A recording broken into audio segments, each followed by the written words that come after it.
À la une de l'actualité nationale, les avertissements sur les résultats 2014 des entreprises cotées.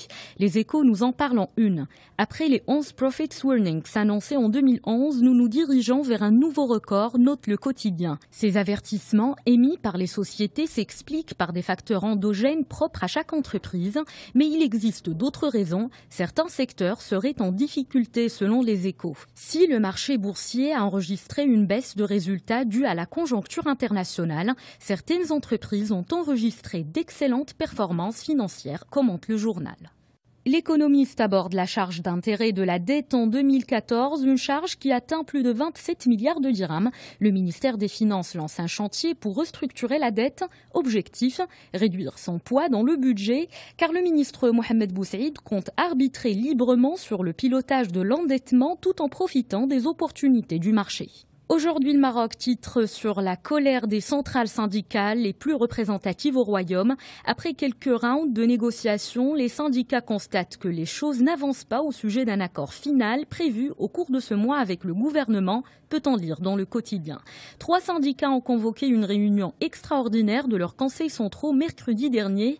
Ils continuent de croire qu'un accord est encore possible. Dans ce sens, une réunion avec le gouvernement est prévue dans la semaine prochaine, nous apprend aujourd'hui le Maroc. L'hebdomadaire Finance News s'intéresse au secteur des services qui représente entre 65 et 70% du PIB national. Quelles seraient les raisons derrière la prédominance des activités à faible valeur ajoutée dans ce secteur ? Eh bien, les activités parasitaires, le travail domestique et les petits commerces pénalisent la branche des services, une branche censée générer plus de richesses selon l'hebdomadaire. Pour pallier à cette situation, il faut se tourner davantage vers la formation des ressources humaines et les politiques d'innovation. À la une de l'actualité internationale avancée de l'organisation État islamique, le quotidien Le Monde évoque la menace djihadiste en Libye. Ce pays plongé dans le chaos compte entre 200 et 400 combattants selon le quotidien. Pour paralyser les groupes extrémistes, il faut mettre en place un gouvernement d'unité nationale en Libye, là où 2 coalitions s'affrontent, Fajr Libya et ses adversaires, regroupés autour du gouvernement de Tobrouk reconnu par la communauté internationale, écrit le journal. De son côté, Courrier International s'interroge « Pourquoi un mouvement aussi sanguinaire que Daesh attire-t-il des jeunes du monde entier ?» Eh bien, sa littérature qualifiée d'apocalyptique par l'hebdomadaire attire les exclus, ceux qui se heurtent à un fort taux de chômage, un faible taux de réussite scolaire et qui sont souvent rejetés par la société.